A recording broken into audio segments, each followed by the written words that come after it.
Hello, good morning सगळ्यांना. तर आज आपण कटी चक्रासन हे आसन शिकणार आहोत. तर कटी म्हणजे कमर होते आणि चक्र म्हणजे फिरवणे. म्हणजेच ह्या आसनामध्ये आपण आपल्या कमरेला गोल फिरवतो, म्हणून ह्या आसनाला कटी चक्रासन असे म्हणतात. तर आता आपण सुरुवात करूया. तर ह्यासाठी आपल्याला दोन्ही पायांमध्ये शोल्डर एवढं डिस्टन्स घ्यायचं आहे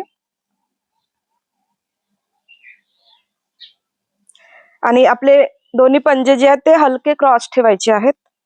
खूप जास्त क्रॉस नाही, थोडे हलके क्रॉस ठेवायचे आहेत ह्या प्रकारे. त्यानंतर आपले दोन्ही हात जे आहेत ते असे शोल्डर लाईन मध्ये आणायचे आहेत आणि एकमेकांना समांतर ठेवायचे आहेत. त्यानंतर हळूहळू एक लांब दीर्घ श्वास घ्यायचा आहे आणि आणि श्वास सोडत आपल्याला डाव्या साईडला वळायचं आहे.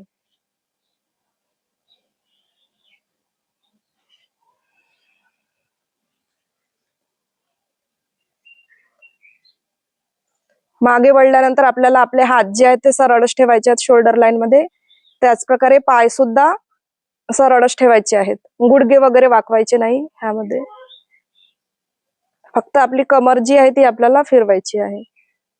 ह्या पोझिशन मध्ये तुम्ही 30 सेकंदांपासून 1 मिनिटांपर्यंत थांबू शकता आपल्या कॅपॅसिटीनुसार. त्यानंतर श्वास घेत घेत समोर आणि श्वास सोडत पुन्हा उजव्या साईडला वळायचं आहे.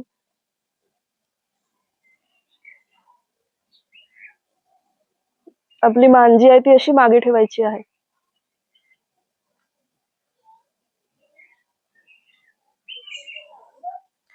त्यानंतर पुन्हा श्वास घ्यायचा आहे आणि डाव्या साईडला वळायचं आहे.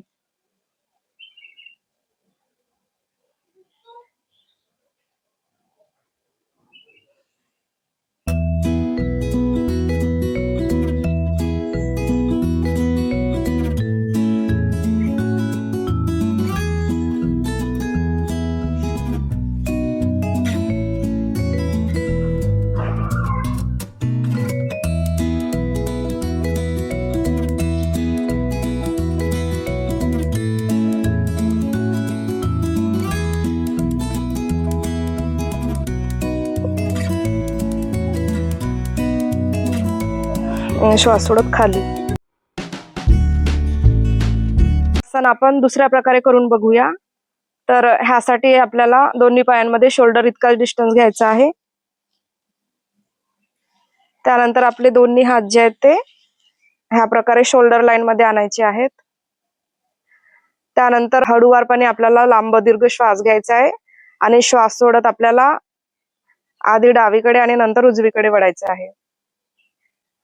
त्यावेळी आपले हात जे आहेत ते एक हात ह्या प्रकारे शोल्डरवर आणि दुसरा हात ह्या प्रकारे कमरेच्या मागे असं लपेटायचं आहे आपल्याला.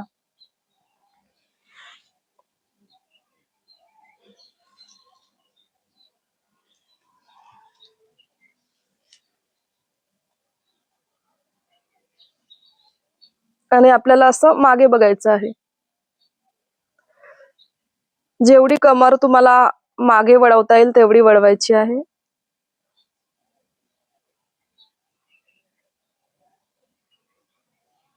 ह्या स्थितीमध्ये सुद्धा तुम्हाला 30 सेकंदांपासून 1 मिनिटांपर्यंत थांबायचं आहे. पाय पूर्णपणे सरळ ठेवायचे आहेत. त्यानंतर पुन्हा श्वास घेत घेत समोर. आता त्यानंतर आपल्याला उजव्या साईडला वळायचं आहे श्वास सोडत.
श्वास सोडत खाली.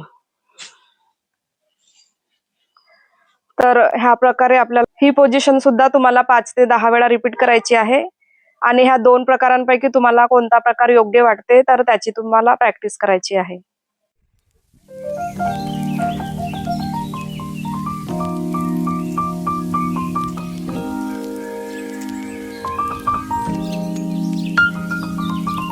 तर कटी चक्रासन हा एक सिंपल आसन दिसत असला तरी याचे असंख्य असे फायदे आहेत.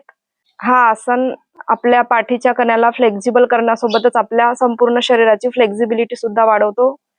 कटी चक्रासन हा आसन रेग्युलर केल्याने आपल्या पोटाच्या बऱ्याचशा समस्या दूर होतात, जसे गॅस, कॉन्स्टिपेशन. जे लोक कंटिन्यू बसून कामे करतात त्यांच्यासाठी हा आसन अतिशय उत्तम आहे. हा आसन केल्याने आपली पाचन क्रिया सुद्धा छान प्रकारे सुधारते. हा आसन करताना जेव्हा आपण एका साईडला टर्न होतो तर त्यावेळी आपल्या पोटाला, पाठीला आणि आपल्या कमरेला खूप छान अशी स्ट्रेचिंग होते. त्यामुळे आपलं पोट आणि आपली कमर यांच्यावर असलेला एक्स्ट्राचा फॅट हळूहळू निघून जातो आणि आपली कमर आणि पोट जे आहे तर ते फ्लॅट व्हायला मदत होते. हा आसन रेग्युलर केल्याने आपली डायजेस्टिव्ह सिस्टम सुद्धा छान प्रकारे इम्प्रूव्ह होते. हा आसन करण्याचे काही प्रिकॉशन्स आहेत. तर ज्यांना हर्निया, स्लिप डिस्क आणि पाठीच्या कण्यात काही दुखापत असेल तर त्यांनी हा आसन करायचा नाही. त्याचप्रकारे ज्यांना हाय बीपी आहे तर त्यांनी सुद्धा हा आसन करायचा नाही. गर्भवती महिलांनी हा आसन करणे टाळायचे. त्याचप्रकारे ज्यांची नुकतीच पोटाची काही सर्जरी वगैरे झालेली आहे तर त्यांनी सुद्धा हा आसन करायचा नाही.